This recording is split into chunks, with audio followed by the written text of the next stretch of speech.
Brought to you by TechnoSpark 20 series smartphones.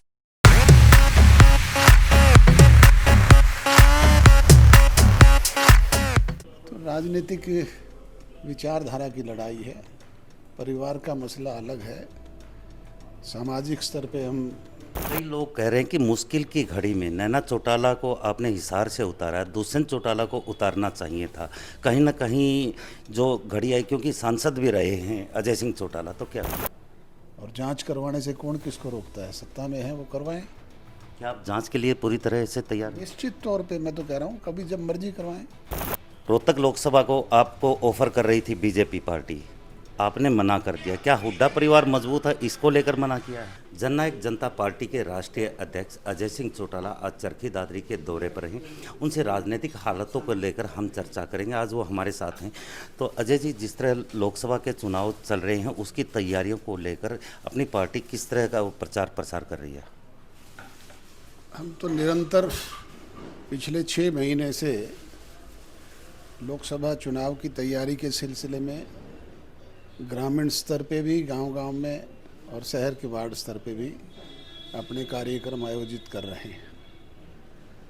और अब विधिवत रूप से 5 प्रत्याशी भी हमने घोषित कर दिए और 5 शेष बचे हुए प्रत्याशी भी किसी भी क्षण घोषित हो सकते हैं।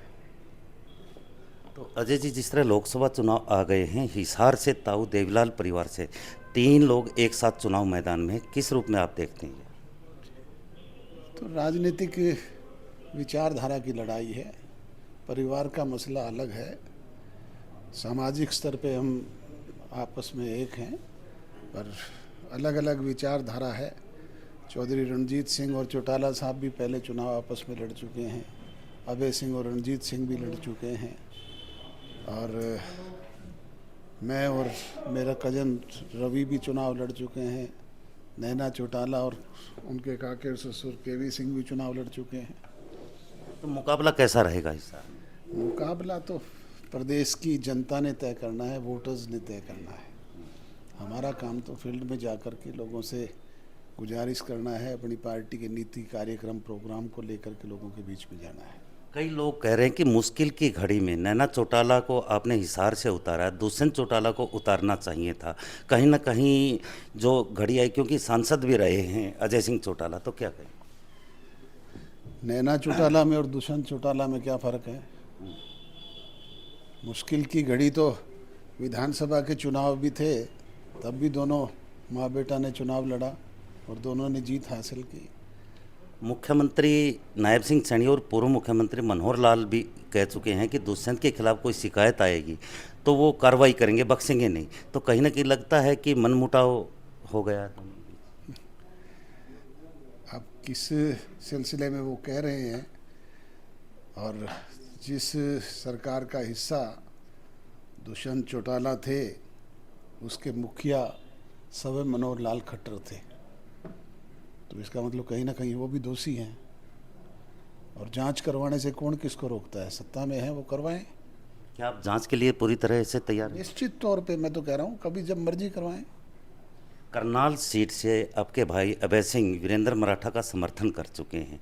जेजेपी करनाल सीट को लेकर किस तरह की रणनीति बना रही है? हम अपना प्रत्याशी खड़ा करेंगे, किसी के समर्थन की और सपोर्ट की जरूरत ही नहीं है। रोहतक लोकसभा को आपको ऑफर कर रही थी बीजेपी पार्टी, आपने मना कर दिया। क्या हुड्डा परिवार मजबूत है, इसको लेकर मना किया है? हमारा कार्य क्षेत्र जो था वो महेंद्रगढ़ भिवानी संसदीय क्षेत्र और हिसार था, और हम निरंतर यही तैयारी कर रहे थे। हमने तो ये दोनों सीटें मांगी थी उनसे। जब रोहतक में हमारी तैयारी नहीं थी उस स्तर पे, आप कानूनी पेचीदगियों के चलते चुनाव नहीं लड़ पा रहे हो।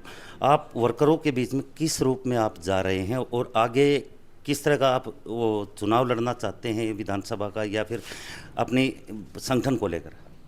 मैं पार्टी के संगठन का मुखिया हूँ और उसके नाते निरंतर फील्ड में काम कर रहा हूँ। अपनी पार्टी के संगठन को प्रभावी और मजबूत बनाने का काम कर रहा हूँ। बीजेपी 400 पार का नारा दे रही है, कांग्रेस की लिस्ट आई नहीं है, तो क्या लगता है कि बीजेपी 400 पार कर पाएगी?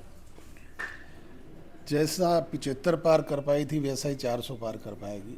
आप मुझे हिमाचल से लेकर के और केरला तक कोई एक ऐसा स्टेट बता दें जहाँ पे भारतीय जनता पार्टी रिपीट करती हो, तो कैसे 400 पार करेंगे? क्योंकि लोग ये कहते हैं नायब सिंह सैनी एक चेहरा है, पीछे से तो मनोहर लाल जी सरकार चला रही है। आपकी व्यक्तिगत राय क्या? अब तक तो नायब सिंह जी को खुद कोई भरोसा नहीं है कि वो मुख्यमंत्री हैं क्या। कहीं ना कहीं जिस तरह इनलो एक होने की बात आ रही थी, दोनों परिवार एक होने की बात आ रही थी, तो बड़े चौटाला साहब पर आपने सौंपा था कि भी वो चाहेंगे तो होंगे। क्या लगता है कि एक हो सकता है परिवार? मैंने जिस दिन हमें पार्टी से निष्कासित किया गया उसी दिन ये कहा था कि हम जननायक चौधरी देवीलाल की नीतियों को लेकर के लोगों के बीच में जाएंगे और इस तरह के हालात पैदा कर देंगे कि चौटाला साहब अपने फैसले पर रीथिंक करें। और मैं तो आज भी उसी बात पे हूँ। चौटाला साहब अपने फैसले पर रीथिंक करके अगर कोई ऐसा कदम उठाना चाहेंगे तो हम तैयार हैं। क्योंकि चौटाला साहब से आपकी बातचीत हुई है इस बारे में? कोई बातचीत तो सोशल फंक्शंस में मिलते रहते हैं, होती रहती है। परिवार को एकजुट करने के बारे में भी कोई डिस्कस हुई है? अब परिवार को एकजुट करना बड़ों का काम होता है। मैंने कहा ना कि ये तो उन्होंने निर्णय करना है। क्योंकि कांग्रेस की लिस्ट अब तक नहीं आई है, कहीं ना कहीं लगता है कि मैदान में जेजेपी अच्छे मजबूत स्थिति में होगी।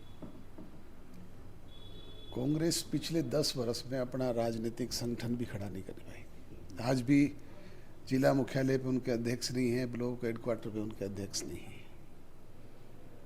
जो राजनीतिक दल 3-3 अध्यक्ष बदल चुका, 5-5 प्रभारी बदल चुका, अपना संगठन खड़ा नहीं कर पाया, आज उनकी जूतियों में खीर बट रही है। यही हालत उनके टिकट बंटवारे को लेकर के है। बड़े चौटाला साहब अगर आपसे संपर्क करें, क्या परिवार एक हो जाएगा?